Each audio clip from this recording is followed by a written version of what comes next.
осы волонтерлікке басымнан өткен жағдайдан кейін келдім десем артық болмас. Басыма 3 ота жасалынып елге келген сәтте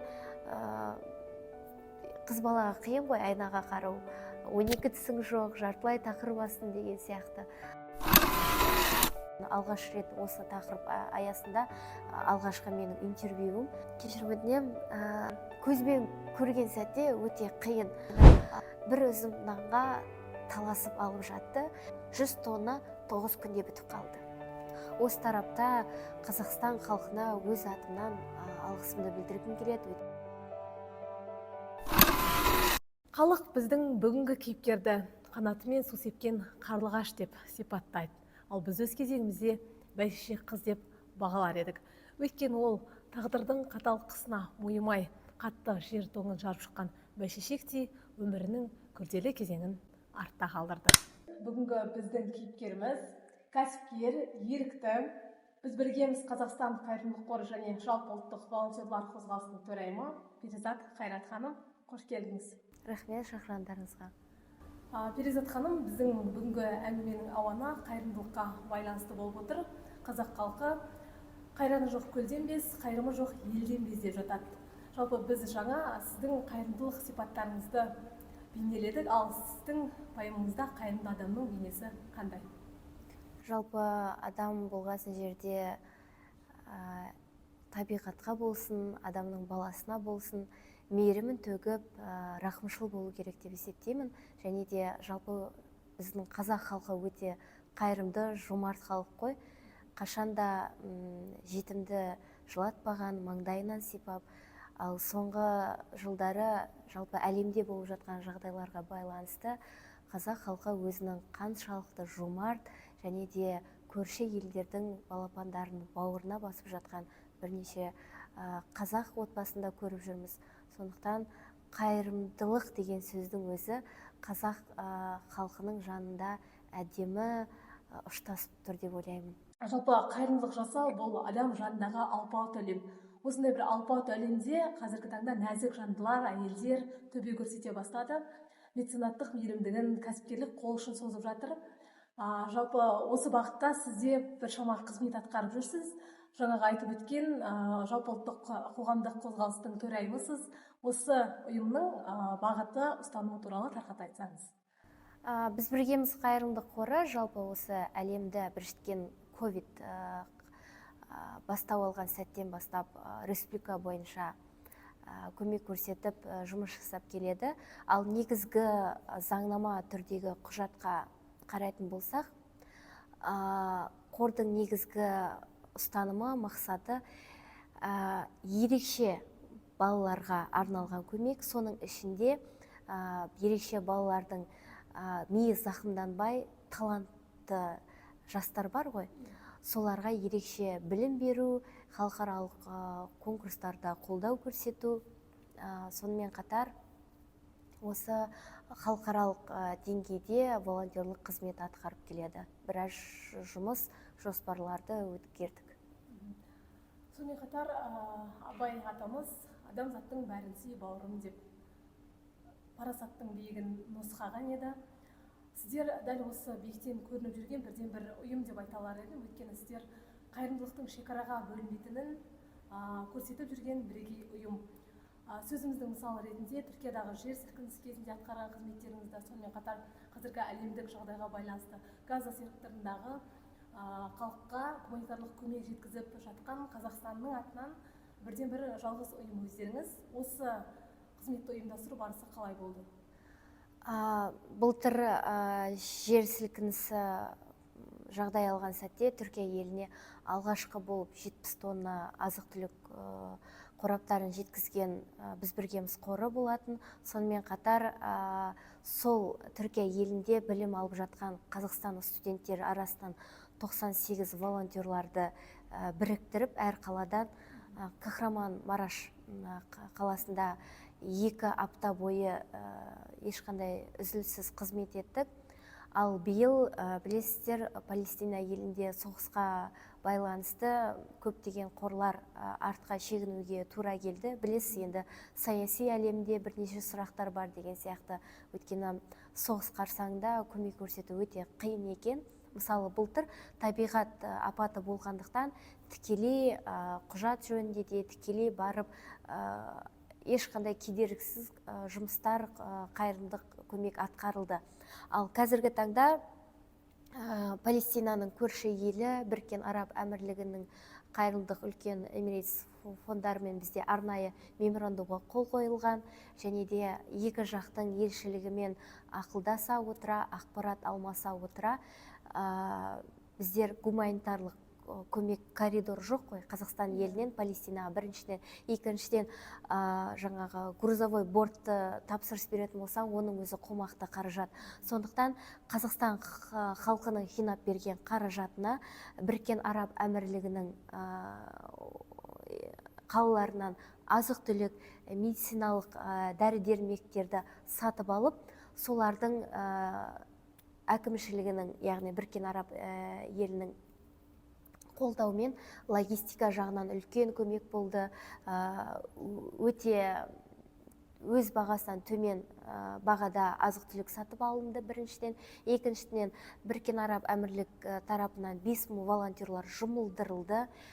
Үшіншіден, логистика жағынан және де жаңағы теңіз арқылы жаңа корабльдермен гуманитарлық көмек жеткізілді. Санаулы волонтерлар біздің елден ұшып барды. Ал өзім сол Египеттегі жаңағы шекарадағы Рафа қаласына барып, өзім жеке қадағалап, қораптарды Біріккен Араб Әмірлігінен жіберіп, ал Рафадан қабылдап алып, біздер таратып бердік.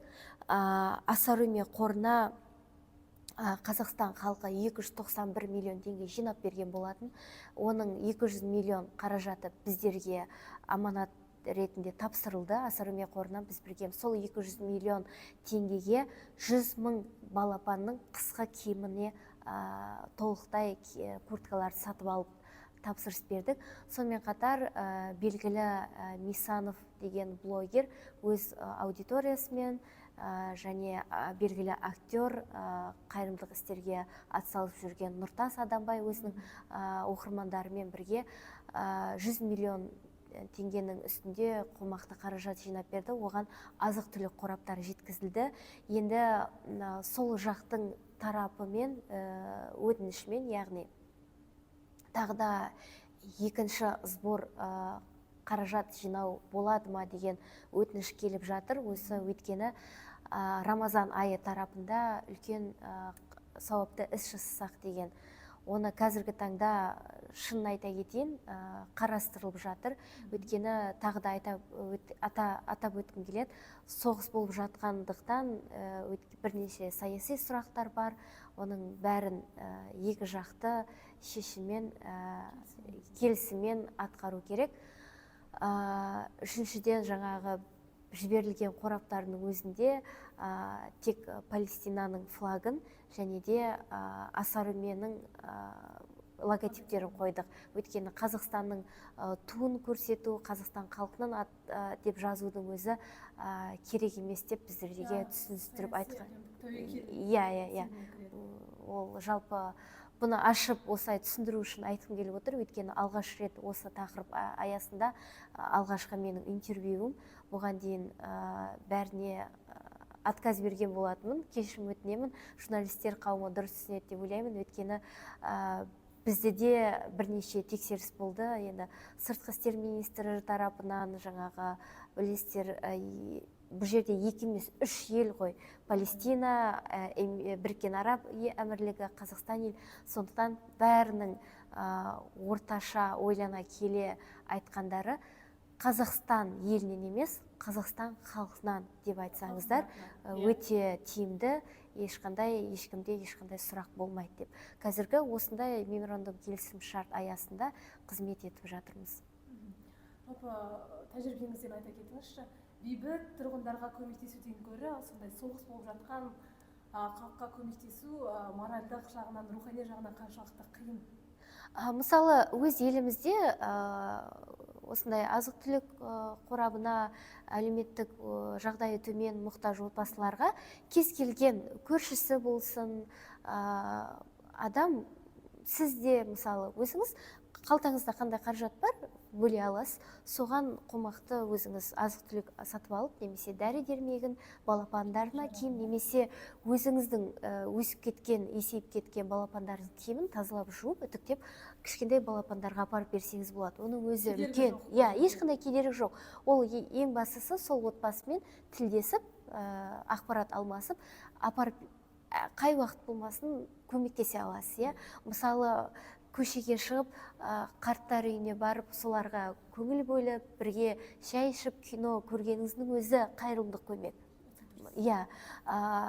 Жаңағы қазіргі таңда ауа райы қатты, сондай өздерінің есейген балалар жоқ отбасылар бар, кәрі кісілер, соларды емханаға апарып, оның өзі үлкен волонтерлық жұмыс. Біздің волонтерлар, мысалы Астана қаласы бойынша көптеген осындай зейнет жасындағы отбасыларға қарларын тазалап, өздерінің үйлерінің аумағында көмек көрсетіп жатыр. Оның өзі үлкен көмек. Бұл өте жеңіл әрі тез. Ал мына шет елде біріншіден, екіншіден соғыс тарапында өте қиын, жан-жақты кедергі сұрақтарға, сауалнамаларға, құжат барысына дайын болу керексіз. Мысалы, жиналған қаражаттың өзін аудару бізге қиын болды. Өйткені банктың жүйесі бойынша айына $100,000 артық жіберілмеу керек. Ал жаңағы $198,600, $180 миллион бірден жіберу бірнеше сұрақ алды. Оның бірнеше тексерістен өтті. Ұлттық банкке сіз хат жолдауыңыз керексіз. Олар өткені сізден талап етті. Финансирование қай жақтан, қаражат қай жақтан бөлініп жатыр. Өткені білесіз, ал біздерге басқа жақтан хабарласты. Тікелей Палестина қаражат жібермеу керек. Өткені білесіз, Құдай сақтасын, терроризм, соғыс тарапын қолдау мақсатында кетіп қалмау керек. Ол қаражат дұрыс жұмсалу керек. Сондықтан біздер толықтай өзімізге жауапкершілік алып, арнайы көрші елдермен қойылған, шет елдермен қойылған меморандум аясында өзіміз барып, сауда саттық бойынша жұмсалынып, чектерді бекітіп, қадағалап, волонтерлардың жинаған жұмысын ары қарай жеткізіп атқардық. Осындай, ол қазір, мысалы, бірнеше минутта сізге қысқаша айтып беріп отырмын. Ал осыған бізде толықтай 3 ай уақыт кетті. Қаражат қараша айының басында жиналынды, қараша айының аяғында гуманитар көмек сатып алынды, желтоқсан айында жеткізілді, бірақ Аллаға шүкір, Біріккен Араб Әмірлігі тарапы, жаңағы енді мұсылман ел ғой, шариат барысында сенімдік бізге білдіріп, жүктерді берді, ал біз қаражатты Қазақстаннан қаңтар айында өткіздік. 3 ай көлемінде. Адамдар нақты бір жұмысты атқарған кезде өзіне көңілі толып, нәтижесіне марқайып жатады. Сіз осындай үлкен ауқымды шараны атқарғаннан кейінгі сіздің сезімдеріңіз қандай болады? Басында шыны керек өте қорқыныш болды, қобалжу сәттері болды. Ал Египет шекарасында енді кішкентай сәбилердің жарақатын кешірім өтінем, көзбен көрген сәтте өте қиын. Расымен шексіз Аллаға шүкір етеді екенсің, өйткені бір өзім нанға таласып алып жатты. Ол жақта геноцидтің масштабын сөзбен түсіндіргім келеді. Алғашқы жіберілген көмек 100 тонна тек медициналық спирт, медициналық бинттен құралған болатын. 100 тонна 9 күнде бітіп қалды.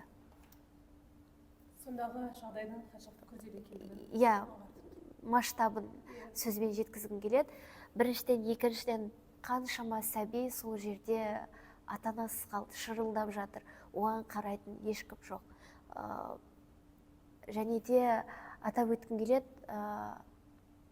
өз көзімен көрген дүниені, Біріккен Араб Әмірлігі өз тарапынан 4000 сәбиді арнайы бортпен Эмиратқа емге алып кетті.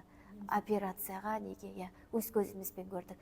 4000 сәбидің 3000-і өте балапан, жаңағы кішкентай балапандар, ал 1000-і үлкен жасөспірімдер және кейбіреулерінің ата-аналары болды, жаңағы өте күрделі ота жасалынатын. Және де өз көзіммен сол шекарада көргенім, Біріккен Араб Әмірлігінен үлкен 3 продвижной больница, яғни техника, КамАЗ сияқты, бірақ есігін ашқан кезде іші жабдықталған кәдімгі палата, больница екен. Сондай больница машина Катар елінен және Түркия елінен тағы да келген екен. Өте ауыр жағдай.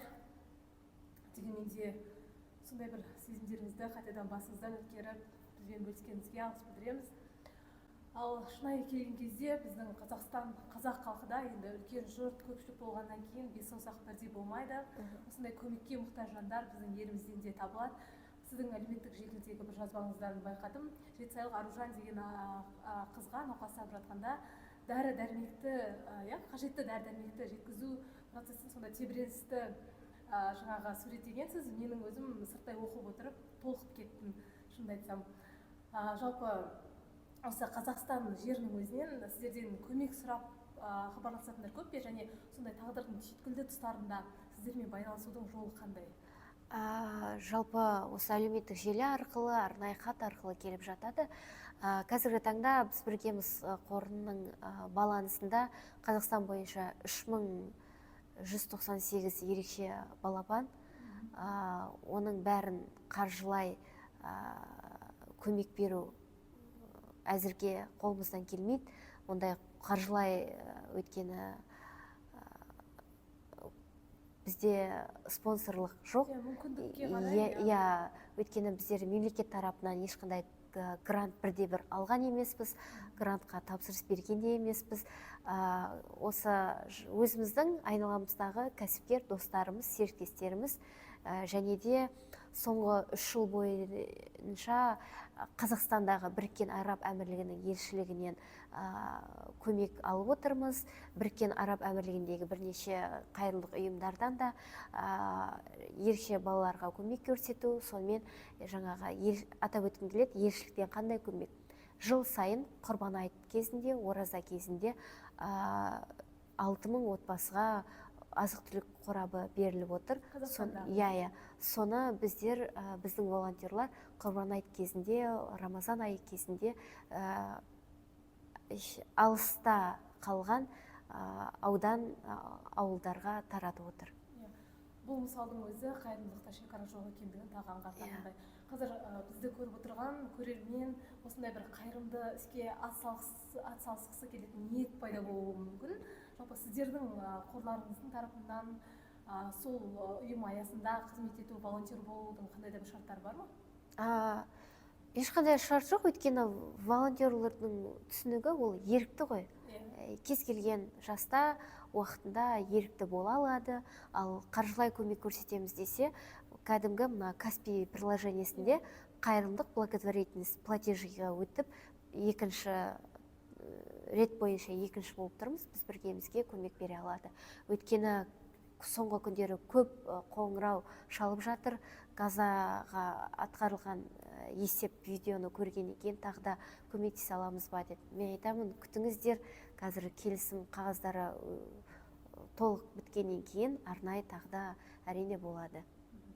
Және кешірім өтінемін, сөзіңізді бөлсем, осы тарапта Қазақстан халқына өз атымнан алғысымды білдіргім келеді. Өйткені жаңағы Газа халқының жеткізген рахметтерін мен арнайы салып та үлгерген жоқпын.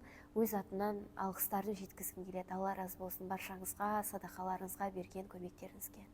Біздің жалпы қазақтың түсінігінде жақсылық жасасаң, ол өзіңе 10 есе қайырыммен келеді дейді. Жалпы сіз қиналғанда, қиын жағдайда мұқтаж болған адамның қолтығынан демедіңіз. Сондай қайырымды істердің сіздің өміріңізде бір қандай да бір оң әсері болды ма? Әрине, мен жалпы осы волонтерлікке басымнан өткен жағдайдан кейін келдім десем артық болмас. 4,5 жыл бұрын анамыз екеуміз көлік апатына ұшырап, мен сол сәтте басымнан зақым алып, анам жеті қабырға сол аяқ сынған болатын, сол аяғына темір қойды. Аллаға шүкір, қазір өз аяғымен әйтеуір демеп балдақсыз жүріп бастады соңғы 9 айда.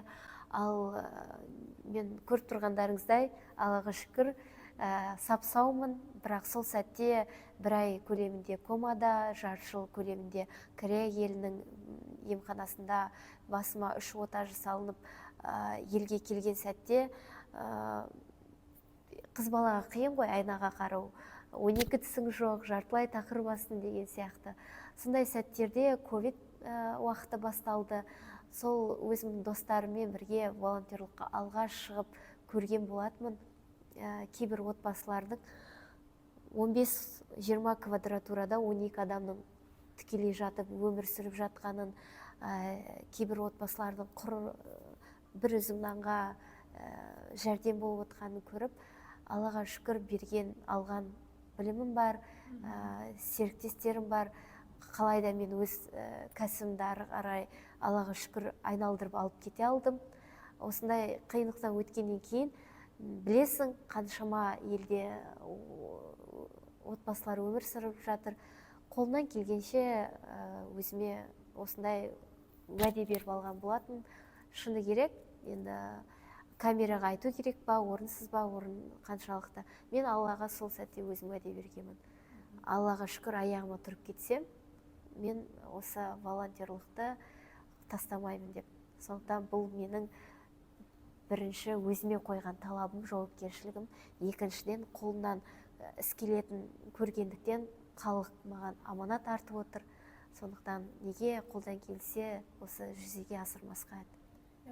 Қайырымдылықпен айналыса бастаған сіздің өміріңізде де берекелі бола бастады. Аллаға шүкір. Жақсы әсерін тигізді деп қорытындылауға болады ғой, Оны толық ашық айта аламын. Оны менің әлеуметтік желідегі оқырмандарым да куәгер болған. Жаңағы жоғарыдағы сөзіңізде айтып өттіңіз, ораза келгелі жалпы халық екі есе қайырымдылық жасауға ұмтылады. Осы тұста сұраныс та көбейіп жатыр дедіңіз. Нақты жоспарлар бар ма, қандай да бір көмек көрсетудің? Осы ораза айында қандай шаралар қарастырасыздар? Соңғы жылда елордағы біздің волонтерлар арнайы ауызашар уақытында жарты сағат бұрын әр көшеге бөлініп су таратады, құрма таратады. Өйткені кептелісте тұрып қалатындар бар ғой, ауызашарға асығып. Біріншіден, екіншіден, міндетті түрде 1000 қораптан жоғары ол жиналған қаражатқа байланысты әлеуметтік жағдайы төмен мұқтаж отбасыларға азық-түлік қораптары таратылады, балапандардың киімдері таратылады. Ал қазіргі таңда қыс мезгілі болғандықтан көмір таратылады. Осы кеше ғана 2 тонна көмір таратылған болатын алғашқы күні. Сонымен қатар жаңағы Газа секторіне Палестина тарапынан арнайы өтініш келгендіктен ыстық тамақтар пісіріліп сол жерде таратылатын болады. Мен бұйырса келесі апта сол жаққа тағы арнайы ұшайын деп отырмын. Және медициналық көмекпен, дәрі-дәрмекпен палаткілер, сосын азық-түлік сұраған болатын. Соларды атқаруымыз керек. Біздің жоспарда осы. Алла қаласа жоспарларыңыз оңынан орындалсын деп тілейміз. Әмин. Жалпы табиғи заңды сұрақ туындайды екен. Осындай үлкен қажырды, қайратты талап ететін, уақытты талап ететін, ер адамдарға бергісіз тірлікті істеп жатырған істеу, ол жалпы қыз бала үшін қаншалықты қиын? Әлде бұл қайырымдылық жасау, жақсылық жасау ер әйел деп бөлінбейтін түсінік пе? Аллаға шүкір, біздің отбасымызда 2 түрлі кәсіп, одан бөлек өзінің жеке жұмыстарың бар. Ал соның бәрін нақтылап уақытын арнайы бөліп алсаң, және де ең бірінші адамның ниеті ғой, және де өзіңнің қалауы. Егер де өзің жүрегің қалап тұрса, әр нәрсеге жалпы өмірде уақыт табуға болады. Өйткені бізге осы өмірді берген, тыныс тіршілікті беріп отқан Алла. яғни алла бәріне осылай жаратып қойды. Жалпы әр адамнан байланысты. Мен кейде түсінбеймін, ер адамдар жұмыс жоқ деп келіп көмек сұраған сәтте аллаға шүкір 12 мүшең сау деймін да, неге жұмыс жасамасқа.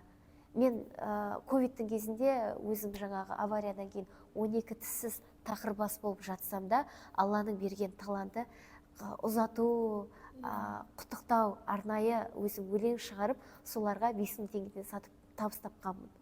Сондықтан жалпы ол сылтау деп ойлаймын. Қандай да бір адам жасаймын, қабылдаймын, өмірдің берген жаңағы сынақтарын десе, бәрінен өтуге болады. Жақсы, рахмет, бүгін ашық әңгіме айтып, пікір бөліскеніңізге және кейбір ақпараттарды алғаш болып бізбен бөліскеніңіз үшін сізге алғыс білдіреміз. Сіздерге рахмет, уақыт бөліп келгендеріңізге кешірім өтінемін. Соңғы күндері кішкене салқындап қалғанмын. Жалпы уақыт бөлгендеріңізге, шақырғандарыңызға Алла разы болсын. Рамазан айы қабыл болсын.